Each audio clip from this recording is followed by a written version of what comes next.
What comes to mind when you think hearty all-American breakfast? Is it that small cup of coffee? Or is it something larger, say bacon and eggs? While this may seem a bit far-stretched, the actual ideas of what constitutes an all-American hearty breakfast were constructed by the father of public relations. Edward Bernays began his work as an early propagandist in the early 20th century. You could use propaganda for war. You could certainly use it for peace. And propaganda got to be a bad word because of the Germans using it. So what I did was to try to find some other words. So we found the word council on public relations. So how did he constitute American hearty breakfast as bacon and eggs? Well, Edward Bernays actually was hired by a bacon manufacturer to sell more bacon, which he did through using psychoanalytic theory coined by his uncle Sigmund Freud, through which it is believed conscious, subconscious, and unconscious decisions are made through our personality traits and our different impulses. One of the most known campaigns Bernays conducted would be the one that allowed for it to become socially acceptable for women to smoke in public, labeled as the Torches of Freedom. Every year, New York held an Easter Day parade to which thousands came, and Bernays decided to stage an event there. He persuaded a group of rich debutantes to hide cigarettes under their clothes. Then they should join the parade, and at a given signal from him, they were to light up the cigarettes dramatically. Bernays then informed the press that he had heard that a group of suffragettes were preparing to protest by lighting up what they called torches of freedom. He knew this would be an outcry, and he knew that all of the photographers would be there to capture this moment, and so he was ready with a phrase which was torches of freedom. And so here you have a symbol, women, young women, debutantes, smoking a cigarette in public, with a phrase that means anybody who believes in this kind of equality pretty much has to support them in the ensuing debate about this, because torches of freedom. I mean, what's on all American coins? It's liberty. She's holding up the torch, you see? And so all of this is there together. There's emotion, there's memory, there's a rational phrase, even though it's using a lot of emotional elements. It's a phrase that works in a rational sense. All of this is together. Sale of cigarettes to women began to rise. He had made them socially acceptable with a single symbolic act. Over the years, we start to see a vast growth in public relations. Not only is it through the different technologies that are developed, but the different medias and medium platforms that we have access to, and the amount of time that we spend accessing those platforms. Due to the high accessibilities to these platforms, it has become increasingly more difficult for a specialist to define its actual audience, going against the number one rule of public relations, knowing who your audience actually is. But today, in public relations, it must be understood that an audience is much different than that of early public relations, and that public opinion is constantly changing.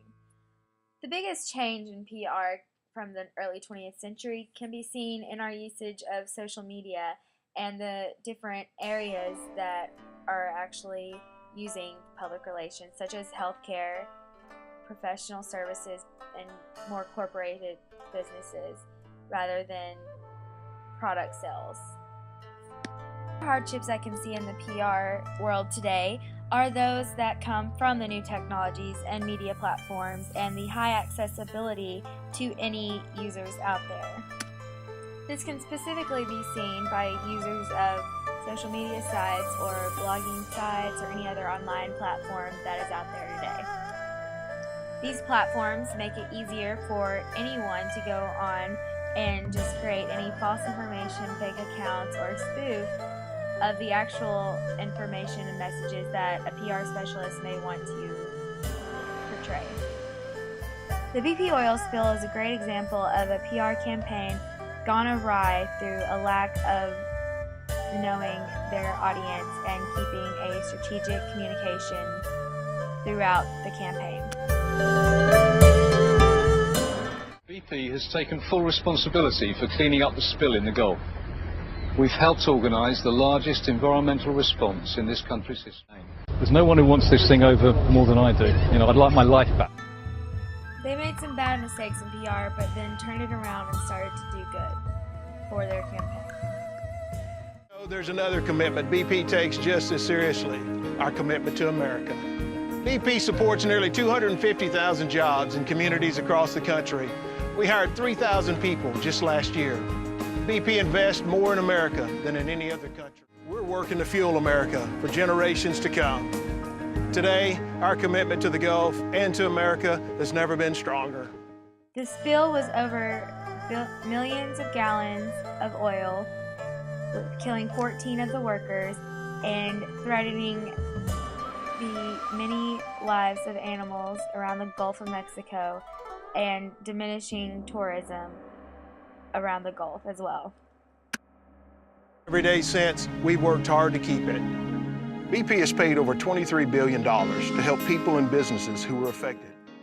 Besides a lack of knowing their audience, they failed to make a strategic connection between the face of BP and the public by having multiple sources of information, including leaks of information from sources not identified as BP itself, making it misleading or even dishonest to the public, which created a failure in their campaign.